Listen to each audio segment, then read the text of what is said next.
The National Association of State Budget Officers was established in 1945. NASBO is the professional organization of budget officers in all of the 50 states as well as the territories. We've created a video series providing insight and information about state budgeting concepts. This State Budget Basics video is about the funding that states receive from the federal government. To learn more about the money that states receive from the federal government, we're hearing today from Marcia Howard, Executive Director of Federal Funds Information for States, or FFIS. FFIS analyzes and reports on the impact of federal actions on state budgets to help states manage and plan their federal funds.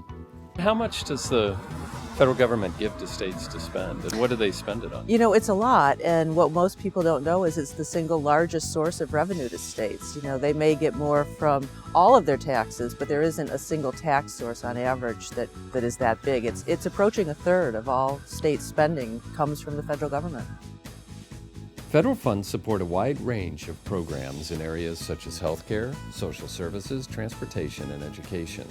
According to the latest available NASBO data, federal funds made up 57%, or more than half, of total state spending on Medicaid. 58% of total state spending on public assistance programs was from federal funds. Here on the grounds of the nation's capital, members of Congress make a decision about where money goes, but how do they divide that money when you have 50 states? When Congress appropriates money for grant programs, there are really two types of grant programs. One are formula grant programs, and that's certainly the lion's share of all the money states get in grants.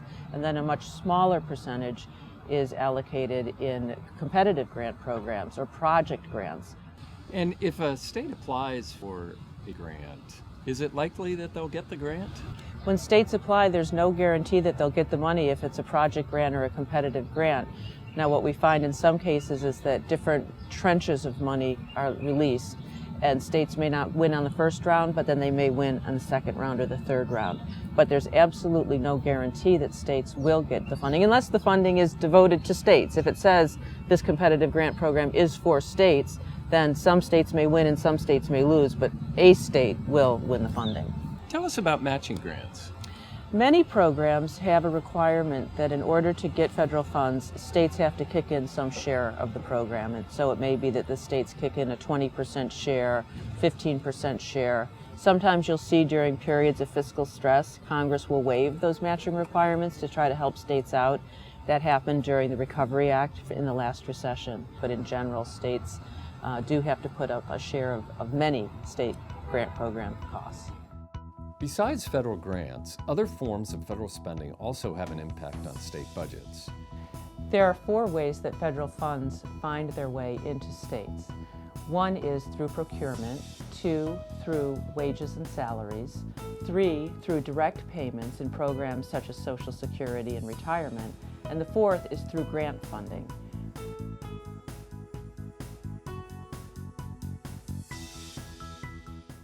Tell us about mandatory grants that the federal government gives to the states, and then discretionary grants.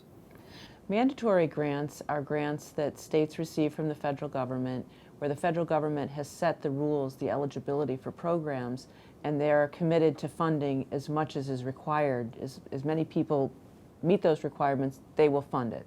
With discretionary programs, it's much different. Congress decides each year through the appropriations process exactly how much in funding they want to provide for that program, and that is the amount for the year. It doesn't go up or down within the year based on caseloads. It's set each year through the appropriations process. Tell us the difference between what one would call a block grant versus a categorical grant.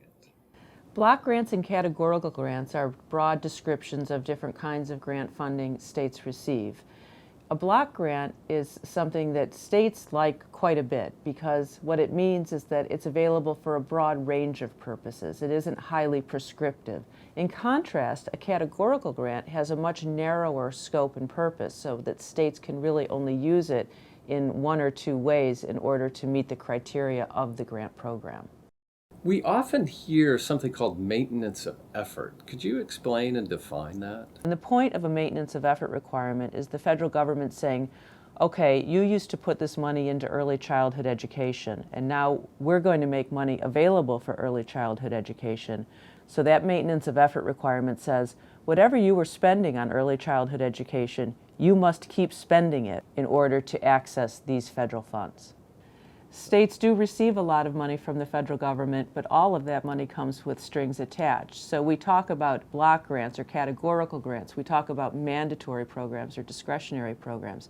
But no matter what kind of program it is, it has federal rules and regulations around it.